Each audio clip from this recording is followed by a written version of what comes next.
Everyone, welcome to my YouTube channel Sandra's World. അപ്പോൾ ഇന്നത്തെ എൻ്റെ വീഡിയോ എന്താണെന്ന് വെച്ചിട്ടുണ്ടെങ്കിൽ ഞാൻ ഇന്നൊരു പാൻ കേക്കാണ് ഉണ്ടാക്കുന്നത്. പിന്നെ പാൻ കേക്ക് റെസിപ്പിയും പിന്നെ ചോക്ലേറ്റ് ഗനാഷ് എങ്ങനെ ഉണ്ടാക്കുന്നതിൻ്റെയും കൂടെ റെസിപ്പിയാണിത്.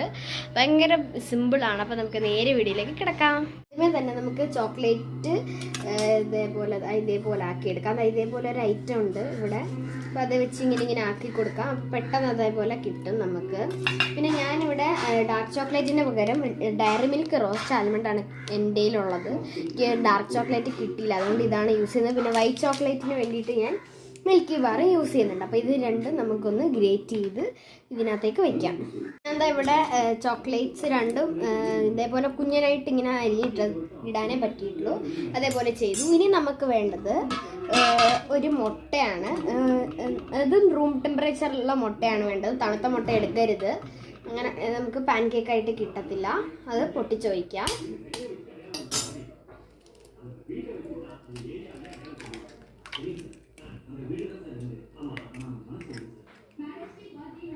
അതിനുശേഷം നമ്മുടെ മുട്ട ഒന്ന് ചെറുതായിട്ട് ബീറ്റ് ചെയ്തെടുക്കണം.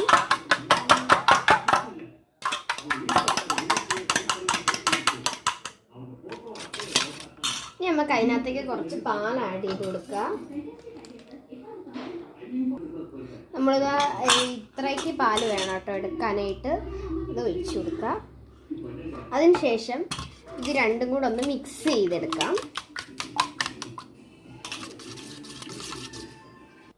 അപ്പോൾ നമ്മൾ പാൽ ഒഴിച്ചിട്ട് മിക്സ് ചെയ്യുമ്പോൾ ഈ ഒരു ബാറ്ററിൽ ഇതേപോലെ ആയിരിക്കണം കേട്ടോ ഇരിക്കാനായിട്ട്. ഇങ്ങനെയാണ് ആക്ച്വലി ഇത് ഇരിക്കേണ്ടത്. എന്നിട്ട് നമ്മളത് നല്ലവണ്ണം ഇളക്കി പാലിൻ്റെ തണുപ്പൊക്കെ ഒന്ന് കളയുക. അപ്പം ഇപ്പം നിങ്ങൾ തണുത്ത മുട്ടയാണ് എടുക്കുന്നതെങ്കിൽ വെള്ളം ഇങ്ങനെ ചെറുതായിട്ട് കാണാൻ പറ്റും. അല്ലാതെ തണുക്കാത്തതാണെങ്കിൽ ഇങ്ങനെ ഇരിക്കണം, ഇങ്ങനെ തന്നെ ഇരിക്കണം കേട്ടോ. അപ്പോൾ ഇതേപോലെ നല്ലവണ്ണം ഒന്ന് മിക്സ് ചെയ്ത് കൊടുക്കാം. ഇനി നമുക്ക് കുറച്ച് ഇട്ട് മൈദപ്പൊടി ആഡ് ചെയ്ത് കൊടുക്കാം. കുറച്ചായിട്ട് ആഡ് ചെയ്തിട്ടൊന്ന് മിക്സ് ചെയ്ത് കൊടുക്കുക. അപ്പോൾ നമ്മുടെ ഈ ബാറ്റർ ആണെങ്കിൽ പെട്ടെന്ന് കട്ട പിടിക്കുന്നുണ്ട്. മൈദ ആയതുകൊണ്ട് പെട്ടെന്ന് കട്ട പിടിക്കുന്നുണ്ട്. അതുകൊണ്ട് നമ്മൾ മിക്സിയിലേക്ക് ഒഴിച്ചിട്ടൊന്ന് അടിച്ചെടുത്താൽ മതി. അപ്പോൾ ഞാൻ മിക്സിയിൽ അടിച്ചെടുക്കാൻ പോവാണ്. അപ്പോൾ അതിൻ്റെ ഒരു ഞാൻ എങ്ങനെയാണ് നമ്മുടെ ബാറ്റർ എന്ന് ഞാൻ ഏറ്റവും അവസാനം കാണിച്ചു തരാം. അപ്പോൾ അതിൻ്റെ കൂടെ തന്നെ നമ്മൾ ഏറ്റവും അവസാനം നമ്മൾ കുറച്ച് മൈദപ്പൊടി ആഡ് ചെയ്യുമ്പോൾ നമ്മൾ ബേക്കിംഗ് പൗഡർ ഇടാനായിട്ട് മറക്കരുത്. അപ്പോൾ ബേക്കിംഗ് പൗഡർ ഇടാനായിട്ടുള്ള സ്പൂൺ ഞാൻ ഇപ്പോൾ കാണിച്ചു തരാവേ. ഈ ഒരു സ്പൂണിൽ വേണം ബേക്കിംഗ് പൗഡർ ഇടാനായിട്ട്. അപ്പം ഞാൻ ഇതെല്ലാം അടിച്ചെടുത്ത് ആ ഒരു ടെക്സ്ചർ നിങ്ങൾക്ക് കാണിച്ചു തരാം. നമുക്ക് ബേക്കിംഗ് പൗഡർ ഇത്രയൊക്കെ ആഡ് ചെയ്ത് കൊടുത്താൽ മതി. നമ്മുടെ പാൻ കേക്കിൻ്റെ ബാറ്റർ ഇതേപോലെ ഇരിക്കണം. നോക്കൂ, ഇതേപോലെ ഇരിക്കണം.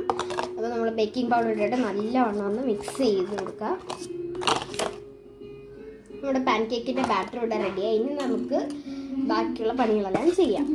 ഒരു പാത്രത്തിലേക്ക് ഫ്രഷ് ക്രീം ഒഴിച്ചൊന്ന് നല്ലവണ്ണം ഒന്ന് ചൂടാക്കി എടുക്കണം. നമ്മുടെ ഫ്രഷ് ക്രീമിൽ നിന്ന് നമ്മൾ തീ കൂട്ടിയിടുമ്പം ചൂട് വരുവാണെങ്കിൽ നമുക്ക് ഇത് ഗ്യാസ് ഓഫ് ചെയ്യേണ്ട. നമ്മൾ ഈ ഒരു ഫ്രഷ് ക്രീം എടുത്ത് നമ്മുടെ ചോക്ലേറ്റിനകത്തേക്ക് ഒഴിച്ചു കൊടുക്കണം. അപ്പോൾ പതിയെ സൂക്ഷിച്ച് വേണം കേട്ടോ ഒഴിച്ചു കൊടുക്കാനായിട്ട്. ഫ്രഷ് ക്രീം ഒഴിച്ചിട്ട് ഇത് കുറച്ച് സമയത്തേക്കൊന്ന് വെയിറ്റ് ചെയ്യണം. ഇനി ദോശക്കല്ല് ചൂടാക്കി എടുത്തതിന് ശേഷം നമുക്ക് നമ്മുടെ പാൻ കേക്ക് ഒഴിച്ച് ഒന്ന് ദോശ പോലെ ചുട്ടെടുക്കാം. പക്ഷെ നമ്മൾ ചുട്ടെടുക്കുമ്പോൾ ശ്രദ്ധിക്കേണ്ട കാര്യം എന്താണെന്ന് വെച്ച് കഴിഞ്ഞാൽ നമ്മളിത് പരത്താനായിട്ട് പാടില്ല. നമ്മളിങ്ങനെ അങ്ങ് ഒഴിച്ച് കൊടുത്താൽ മാത്രം മതി. അങ്ങനെ മാത്രമേ ഒഴിച്ച് കൊടുക്കാവുള്ളൂ. അല്ലാതെ നമ്മൾ പരത്തി കഴിഞ്ഞ് കഴിഞ്ഞാൽ പാൻ കേക്കായിട്ട് വരത്തില്ല. അതുകൊണ്ട് ഇങ്ങനെ ഒഴിച്ച് കൊടുത്തിട്ട് നമ്മളൊന്ന് കുക്ക് ചെയ്തെടുക്കുക. ഈ പാൻ കേക്ക് ചുടാൻ നേരത്ത് എണ്ണയൊന്നും ആഡ് ചെയ്യേണ്ട ഒരാവശ്യമില്ല. നമുക്കിങ്ങ് വിട്ട് വന്നോളൂ. നമ്മുടെ പാൻ കേക്കൊക്കെ ഇവിടെ റെഡി ആയിട്ട് വന്നിട്ടുണ്ട്.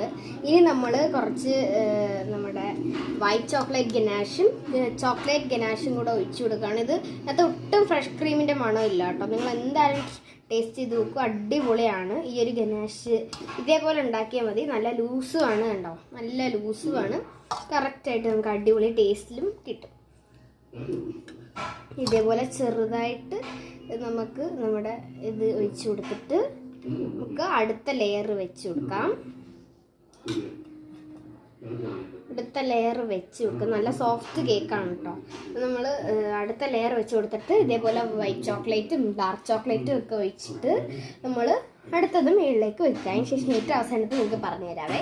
പാൻ കേക്കൊക്കെ അവിടെ സെറ്റ് ആയിട്ടുണ്ട്. ഇനി നമ്മൾ ഏറ്റവും മുകളിലേക്ക് ബാക്കിയുള്ള ഗനാഷങ്ങ് ചുറ്റിച്ചൊഴിച്ച് കൊടുക്കുക. നല്ല അടിപൊളിയായിട്ട് മൊത്തത്തെ അങ്ങ് ഒഴിച്ചു കൊടുക്കുക. അപ്പം നല്ല ആൽമണ്ടിൻ്റെ ഒക്കെ ടേസ്റ്റ് തരും. അടിപൊളിയാണ് കേട്ടോ. അപ്പോൾ ഈ ഒരു ഗനാഷിൻ്റെ നിങ്ങൾ ഡാർക്ക് ചോക്ലേറ്റിനെക്കാട്ടും ഈ ഒരു ആൽമണ്ടിൻ്റെ ഇത് മേടിക്കുന്നതാണ് നല്ലത്. അതാകുമ്പോൾ നല്ല ആൽമണ്ടൊക്കെ കഴിക്കാനിട്ടൊക്കെ നമുക്ക് കിട്ടും.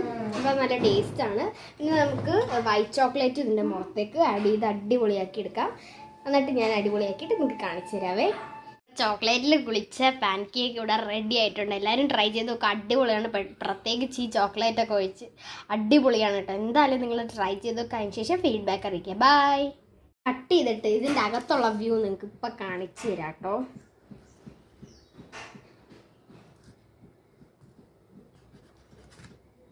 ചെറുതായിട്ടേ ഞാൻ കട്ട് ചെയ്തിട്ടുള്ളൂ. ഇതാണ്ടോ. ഇനി നമുക്ക് ലെയറൊക്കെ നല്ല അടിപൊളിയായിട്ട് കാണാൻ പറ്റും. അടിപൊളിയായിരിക്കും. ഇതിൻ്റെ ടേസ്റ്റ് അടിപൊളിയാണ് കേട്ടോ. അടിപൊളിയായിട്ടുണ്ട്. നല്ല സോഫ്റ്റ് കേക്കുമാണ്. പിന്നെ കണ്ടോ.